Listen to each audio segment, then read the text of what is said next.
చూస్తున్నారు కదా కాళేశ్వరం టికెట్. ఇది కాళేశ్వరం గ్రామ పంచాయతీ కార్యాలయం, కాళేశ్వరం మహాదేవ్పూర్ మండల్, జయశంకర్ భూపాలపల్లి జిల్లా, ప్రవేశ రుసుము పార్కింగ్. ఇక్కడ మేము ఎవరం ఉన్నాం?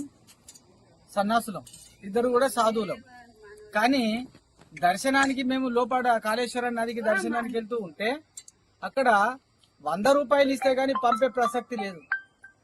చూస్తున్నారా ప్రజలారా, హిందువులారా? 100 రూపాయలు బతిలాడాం. సన్నాసులం అయ్యా అంటే మాకు అదంతా అనవసరం, మీరు డబ్బులు కడతారా లేదని చెప్పేసి పూటకు 10 మందికి ఎగబడి డబ్బులు కట్టినాక పంపలేదు. సంతోషం. లోపలికి వెళ్ళాం. 33 కోట్లు ఖర్చు పెట్టింది గవర్నమెంట్. ఏ గవర్నమెంట్ ఎక్కడ ఖర్చు పెట్టిందో అర్థం కావట్లేదు. అక్కడ 2-3 టెంట్లు పచ్చ చేశారు, ఈ పక్క ఆ పక్క. అక్కడ పోయి తీరా చూస్తే పురోహితులకు సంబంధించినటువంటి పిండ ప్రధాన కార్యక్రమాలు జరుగుతూ ఉన్నాయి. ఒక రోడే తవ్వేశారు, దాంట్లో దొడ్డుది బెడ్షీట్ లాంటి దొడ్డుది వేశారు. దాంట్లో అక్కడక్కడ కూర్చొని ఉన్నారు. చిన్న చిన్న పిల్లలను తీసుకొని వస్తే ఎక్కడ కూర్చుండబెట్టాలి? అయ్యా యంత్రాంగం గారు, మీరు ఆలోచించండి.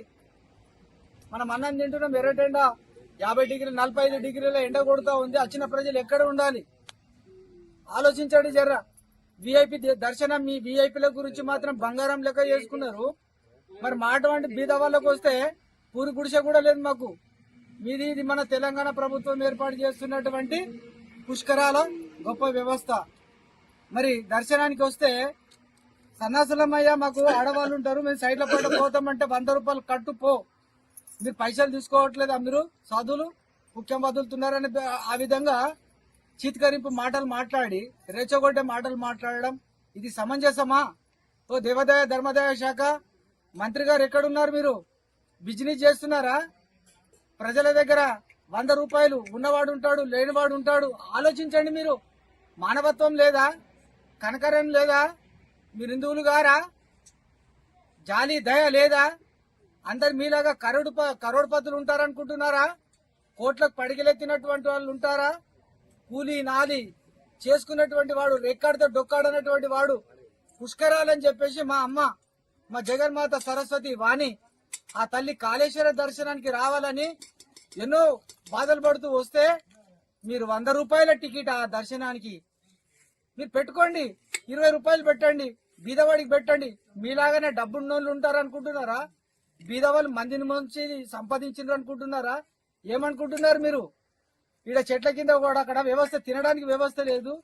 భోజనానికి వెళ్తే అక్కడ ఫుల్ రష్ ఉంది. ఇక్కడ చెట్ల కింద అక్కడ చూపెట్టి, అక్కడ చూడు హనుమాన్ స్వాములు కూడా చెట్ల కింద తింటున్నారు. అక్కడ చూపెట్టండి, అక్కడెక్కడ చెట్ల కింద తింటున్నారు జనం. మరి ఏం వ్యవస్థ చేశారు మీరు? 33 కోట్లు పెట్టి ఏదో తెగ అడ్వర్టైజ్ చేస్తున్నారు. దొబ్బిల దోపిడేనా? దేవాదాయ ధర్మాదాయ శాఖ మీరు బోర్డు పెట్టుకోండి, ఒకటి బిజినెస్. దేవాదాయ ధర్మాదాయ శాఖ వ్యాపారము చేయబడుతున్నది. హిందువుల పట్టనే వ్యాపారం చేస్తున్నాం, మిగతా వాళ్ళ దగ్గర మేము చేయట్లేదు. ఎందుకంటే మా హిందువుల ద్వారా మీ బతుకంతా, మీ డిపార్ట్మెంట్ బతుకంతా మీ నాయకులకే కావచ్చు, మీ గవర్నమెంట్ కే కావచ్చు, హిందువుల డబ్బులతో మీరు బతుకుతూ ఉన్నారన్న సంగతి మీరు మర్చిపోవద్దు. హిందువులారా మేల్కోండి, అందరూ ఖండించండి ఈ విషయాన్ని. ఇది సాధువులుగా ఖండిస్తున్నాం. సాధువులందరూ కూడా లెటర్ ఇచ్చారు, మా సాధువులని తక్షణమే దర్శనాలకు పంపండి అని. ఆయన పంపకుండా ఈవో గారు కఠినంగా వ్యవహరించి సిబ్బందిని ఆ విధంగా తయారు చేశారు. దీన్ని తీవ్రంగా ఖండిస్తున్నాం. మేలుకో హిందువా, మేలుకో.